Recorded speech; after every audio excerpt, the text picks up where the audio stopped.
¿Factores qué? Factores sociales. Muchísimas gracias. Pues buenas tardes a todas y todos. Gracias por la invitación a este seminario Taller Ciudad Mercancía. Me voy a presentar muy brevemente. Mi nombre es Muna Mahluk de la Garza, como ya me presentó Francisco. Soy actualmente profesora visitante del área de Sociología Urbana de aquí de Las Bambas, Capozalco. Mi formación es en Antropología Social. Soy licenciada en Antropología Social por la Escuela Nacional de Antropología e Historia, por la ENA, y tengo formación de maestría y de doctorado también en Antropología Social en la Universidad de Barcelona. Justamente de mis tesis de maestría y doctorado quiero retomar algunas reflexiones sobre el tema de las resistencias, porque después de haber investigado los usos y apropiación del centro de Tlalpan, que acababa de pasar por un plan de revitalización justamente a finales de los años 90, pues me generó la pregunta de qué son esos planes de revitalización, reurbanización, en fin, los planes urbanísticos. Y para mis tesis de maestría y de doctorado me pregunté por las resistencias, porque ya para mí se empezaba a configurar un panorama donde los planes de revitalización, reforma, regeneración, los planes urbanísticos estaban respondiendo a una forma en particular de ver la ciudad, que tiene todo que ver con esta definición, digamos, de la ciudad mercancía. Voy a confiar también en que quienes me precedieron, y sobre todo, bueno, además en las sesiones anteriores, ya dieron un panorama en el cual no me tengo que extender mucho sobre qué pensamos como ciudad mercancía. Yo en ese sentido nada más retomaría algunos elementos, porque además tengo muchísimas cosas que quisiera platicarles y no sé si va a dar la vida para variar.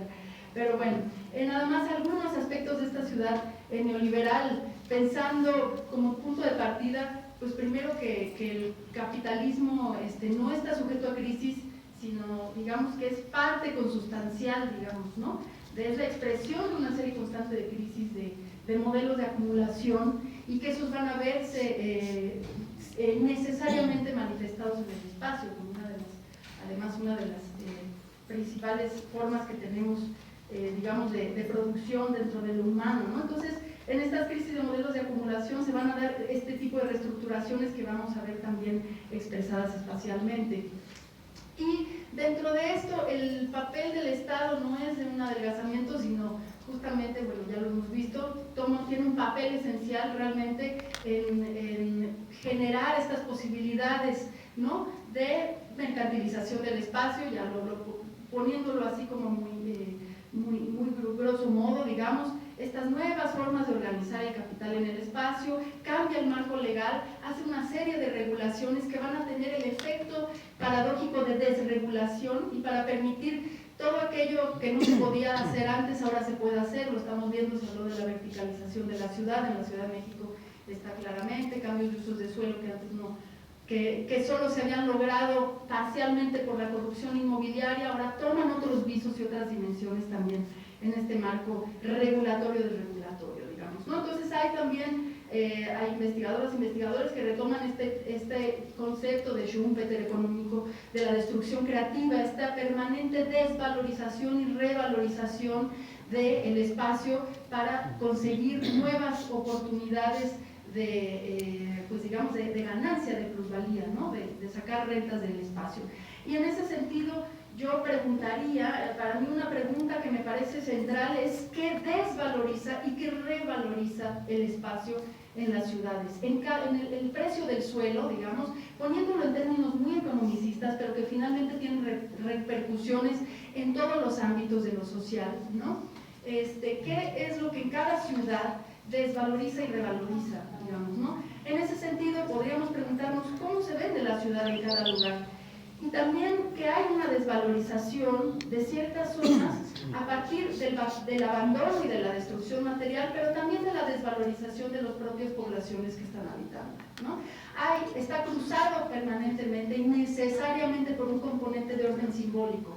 Siempre, por eso nunca es nada en el capitalismo, es solo economía en términos puros y duros, digamos, ¿no? Siempre tiene este componente en donde también es importante pues finalmente esta desvalorización también en términos simbólicos. Bueno, Entonces, esta cuestión, esta flexibilización en la regularización, también voy a hablar de alguna manera cómo estos planes y sobre todo megaproyectos y también megaeventos hacen una articulación de ciertos mecanismos que ya están puestos sobre la mesa para posibilitar y dar todavía, detonar mayores oportunidades de plusvalía, de extracción de plusvalías en las ciudades, ¿no?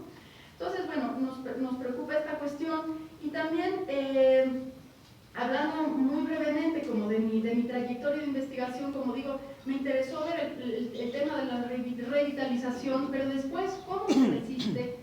¿Cómo se puede hacer frente, o se intenta por lo menos, hacer frente sobre todo desde los movimientos vecinales, no solo, a justamente estos planes, ¿no? Que se consideran desde una población dada que son perjudiciales en algún sentido para estas poblaciones, ¿no?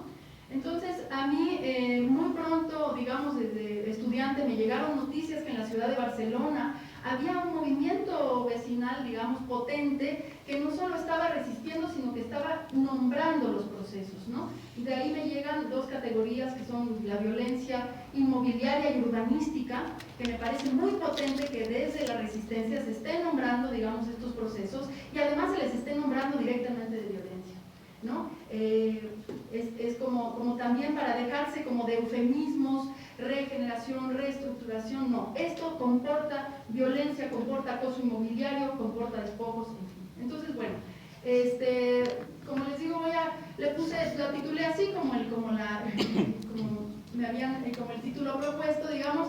Me voy rapidísimo a hablar de la ciudad de, un caso en la ciudad de Barcelona, que es el que pude, no sé, es este de abajo. Bien, me voy a ir así, rapidísimo, solamente para ponernos en contexto. La ciudad de Barcelona, esta ciudad del Estado español, enmarcada por el mar Mediterráneo, dos ríos y una cordillera. Aquí nos vamos a ir acercando al centro, ven la trama medieval, digamos, del centro histórico de Barcelona, y esta península que es el barrio de la Barceloneta, que es el barrio marinero donde yo hice mi investigación. Tiene una trama arquitectónica barroca del siglo XVIII, en fin, militar, ya ven, son calles perfectamente rectangulares, y es una zona, es el barrio pescador, digamos, de la ciudad. Está al lado del centro, o sea que también sufrió grandes reestructuraciones con las Olimpiadas, ahora voy a hablar rápidamente de eso. Es un lugar, como digo, de pescadores, es el puerto y la pesca, todavía está ahí la cofradía de pescadores. También eso se limitó mucho con las reestructuraciones neoliberales, pero tradicionalmente, digamos, es el barrio, digamos, pescador, y también donde llegaron en el siglo XIX importantísimas industrias, entre ellos, si han escuchado hablar de gas natural, su origen está en la Barceloneta, la Catalana de Gas, astilleros, o sea, para hacer barcos, en fin, y una redensificación muy importante. Entonces las casas originales se extendieron, digamos, y se dividieron también, además, se compartimentalizaron. Piensen que la Barceloneta llegó a ser el núcleo urbano en un momento dado de la historia de Europa más denso de toda Europa, digamos, ¿no? O sea, había más de 15.000 personas en esa pequeña península. También en finales del siglo XX, principios del XIX, tiene una actividad lúdica, recreativa, digamos, además con esta idea de la higiene y todo esto, de los baños. Vemos una extensa actividad, digamos, de uso de la playa, ¿no? Y también una serie de chiringuitos que le llaman, que son restaurantes exactamente al pie del mar. Y además también hasta los años 50 hubo un barrio de barracas, es decir, un asentamiento informal, sobre todo de origen gitano, que en los 50 fue arrasado.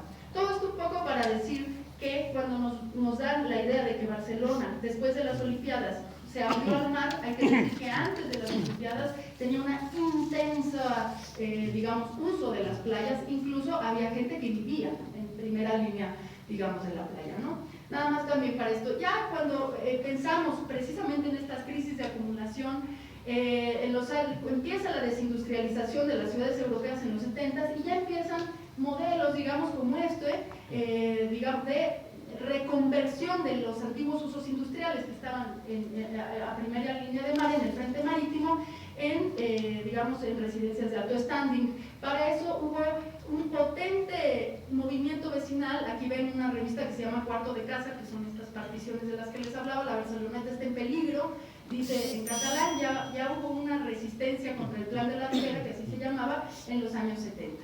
Entonces, toda esta reconfiguración del Frente Marítimo finalmente va a darse con el detonante de los megaeventos. Por eso también los megaeventos deportivos y de diferentes tipos, ahora lo estamos viendo con la Copa del Mundo aquí y toda la transformación del Estadio Azteca, ojo, no lo tenemos nada lejos, fue finalmente lo que dio como el pistoletazo de salida para todo el cambio del Frente Marítimo. Sí, ahí estamos viendo la destrucción de todos los de los restaurantes, la destrucción también de todos las bodegas del puerto, en fin. Y ya del lado derecho arriba tenemos la imagen de esta, ahí está el cambio, ven los restaurantes que se destruyeron y el nuevo paseo marítimo.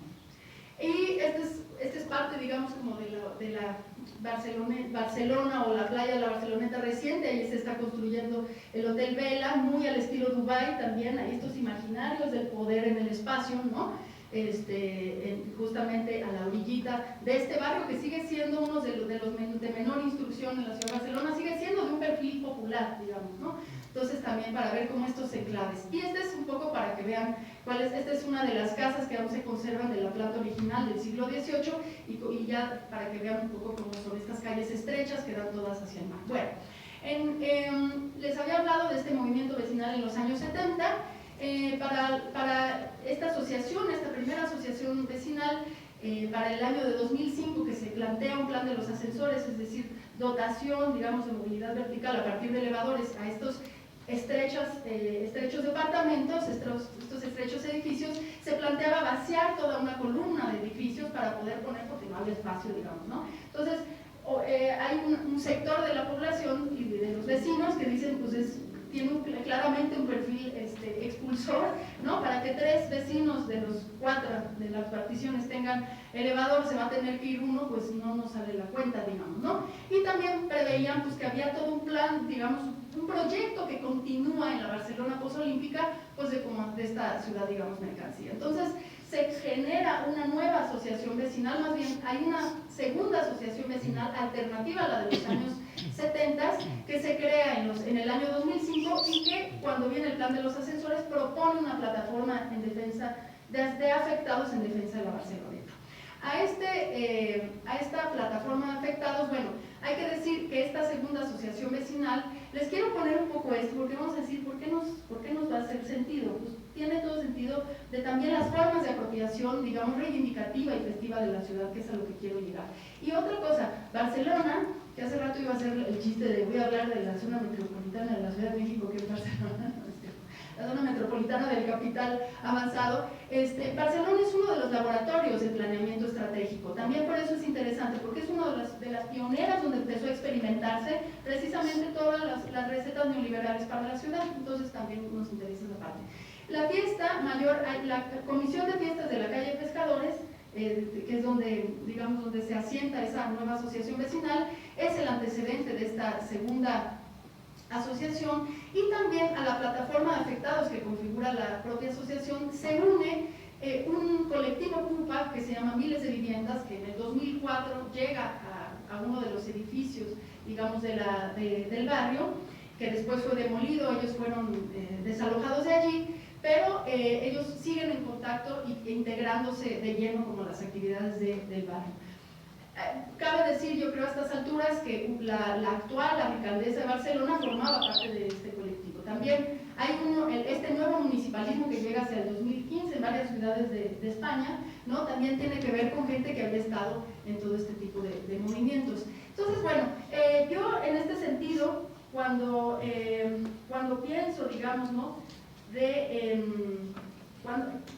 Me gustaría hablarles como de varias formas de apropiación festiva, porque mi pregunta un poco en ese momento, y que sigue siendo, es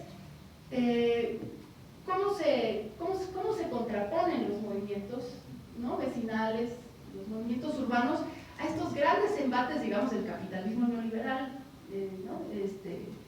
a esta forma nueva de hacer ciudad? Y a veces, ¿cuál es también la pregunta para mí es, ¿qué hay de nuevo y de viejo en lo que se enfrentan ahora los movimientos vecinales, ¿no? Porque hablamos que en los años 70 ya estaba también una reconversión, estaban todas estas, ya habían embates del capital inmobiliario, ¿no? Es que eso no es nuevo, pero ¿qué hay de nuevo ahora también, no? Me lo pregunté en ese momento para Barcelona, me lo pregunto, por supuesto, hoy para la Ciudad de México, ¿no? Y entonces, ¿cómo ver también cómo hay algunas cosas viejas, digamos, probadas, ¿no? Como esta idea del sindicalismo vecinal, ¿no? O sea, la idea de los sindicatos trasladadas a las asociaciones vecinales, ¿no? Y luego preguntarme si había algunas cosas de nuevo común. Entonces, aquí mucho la pregunta es, yo me preguntaba por los frentes de lucha y los de acción, digamos, ¿no? Y en parte los frentes de lucha era la defensa, digamos, del territorio, en el sentido de decir, no queremos que haya expulsión de vecinos, que haya encarecimiento de los alquileres, queremos que haya servicios adecuados, en fin. Y eso por un lado. Y los frentes de acción, pues son de muy diversos tipos. Una es la acción jurídica, digamos, frente a ciertos... a planes urbanísticos, la asesoría a vecinos que daban también puntualmente la asociación respecto ante sus posibilidades de defensa ante violencia inmobiliaria urbanística. Miraba también esta difusión de la visibilización o visibilidad de sus propias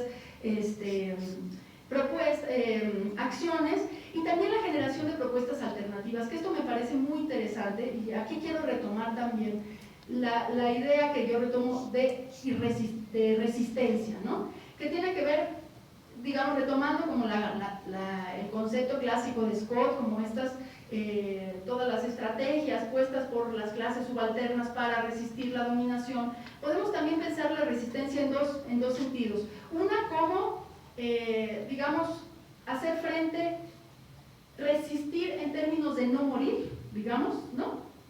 Como la capacidad de hacer frente a una situación adversa en condiciones difíciles, manteniendo una mínima integridad y una mínima dignidad, digamos, colectiva e individual. Esa es una, solo resistir para no morir, ¿sí? Y la otra es resistir en el sentido de hacer frente a una situación en condiciones de posibilidad de transformarla, ¿no? Es decir, con una agencia política, ejerciendo hasta cierto punto, por lo menos, un contrapoder, ¿no? Entonces, esta es la situación la definición de resistencia que más me interesa. No solo resistimos en el sentido de no morir, sino también estamos mirando la realidad, la nombramos y generamos propuestas alternativas que generan también la creación de un sujeto político, que también dice, yo también tengo mi propio horizonte. No es solo el capital inmobiliario el que tiene su propia agenda, digamos, ¿no? Entonces, esta parte también me parece interesante, ¿no? Y dentro de eso, hay otro de los frentes de acción que yo veía, que también es una estrategia, está lo que ellos llamaban salir a la calle, que básicamente son muchas implicaciones, pero es conocer y vincularse a los demás, conocer el barrio y sus dinámicas, es decir, tener un conocimiento del territorio y también una generación, digamos, como de tejido social importante, y además también para escuchar, digamos, hasta dónde estaban resonando como estos problemas o lo que esta nueva asociación y plataforma identificaba como tales, ¿no? Y dentro de esta apropiación festiva y reivindicativa del espacio público, porque también hacerse visible y audible en el espacio, ellos organizaban una manifestación desde el barrio hasta el ayuntamiento cada año, ¿no? Eso también tenía esta puesta en escena, digamos, como de la resistencia. ¿Por qué seguimos haciendo las manifestaciones, las sentadas, los bloqueos?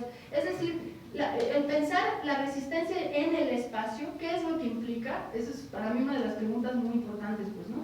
Entonces, en esta apropiación festiva y reivindicativa del espacio público, pues yo veía que había en estas manifestaciones, vi que había pues bueno, como estos frentes de acción, ya dije la apropiación festiva y reivindicativa. Primero, una ocupación material de cuerpos y objetos, ¿no? Parecen cosas muy simples, pero yo creo que hay que pensar en la implicación que tiene. Por eso digo, ¿por qué seguimos haciendo marchas o manifestaciones? Ocupar con el cuerpo el espacio. Aquí estamos también, es una forma de decir, ¿no? Aquí estamos. Dejar marcas en el espacio. Todas estas son fotografías que provienen de mi investigación de mi tesis, que tienen que ver con lo que hacía el propio movimiento. Ahí en el predio donde se derribó miles de viviendas, el edificio ocupado, se quitaron las vallas en una manifestación y se pusieron todas estas efigies de las mujeres de la comisión de fiestas, ¿sí? Para recordar un poco, nosotros estamos defendiendo Y también hay una apropiación acústica o sonora, pues, ¿no? Toda manifestación va sonando, digamos, y va, ¿hasta dónde llega esa apropiación acústica? Pues hasta donde llega el sonido también, ¿no? Es una forma también de decir, aquí estamos, pues, ¿no? Se da también la ocupación del espacio a partir de actividades colectivas, ¿no? Es decir, cómo reivindicar el valor de uso, puestos en términos de Lefebvre y del marxismo en el espacio, cómo reivindicar el valor de uso de la ciudad, pues haciendo cosas en la ciudad que no tienen que ver precisamente con el dinero, ¿no? Estamos así como decir, también para esto es la ciudad, no solo para hacer negocio, ¿no? Y bueno, por otro lado, una manifestación explícita de las exigencias, es decir, ¿no? Todas los carteles, sí, tal cual, bueno, pancartas, los objetos. Y otra cosa que me llamaba la atención también, esta ocupación material a partir de una tematización del cuerpo, atuendos, marcas, disfraces. Vemos una de las vecinas vestida de paella, o sea, también con un altísimo sentido del humor, ¿no? Que yo creo que eso es crucial, y para mí, dentro de lo que yo vi también, dentro de los propios conflictos que hubo, porque había enormes divergencias dentro del grupo. Imagínense, o sea, la comisión de fiestas con los ocupas, pues también había divergencias, y mucho también se resolvía a partir de la ironía. Eso fue uno de los grandes hallazgos antropológicos de mi tesis, pues, ¿no? Y entonces, bueno, esto para hablar, creo que ya, claro, ya llevo, no, ya me pasé, ya se me fue. Entonces, Zetalpa no les voy a hablar, así que si quieren les comento. Si hay oportunidad lo vemos en la ronda de preguntas. Pero bueno, espero haberles dado algunos elementos para reflexionar de la resistencia y de la ocupación del espacio. Ocupación del espacio para resistir la mercantilización del espacio, ¿sí? También un poco en este sentido. Bueno, muy bien. No sé si lo dejo, le apago, ¿Lo dejamos? ¿Sí? Sí. Buenísimo. Muchas gracias, Luna.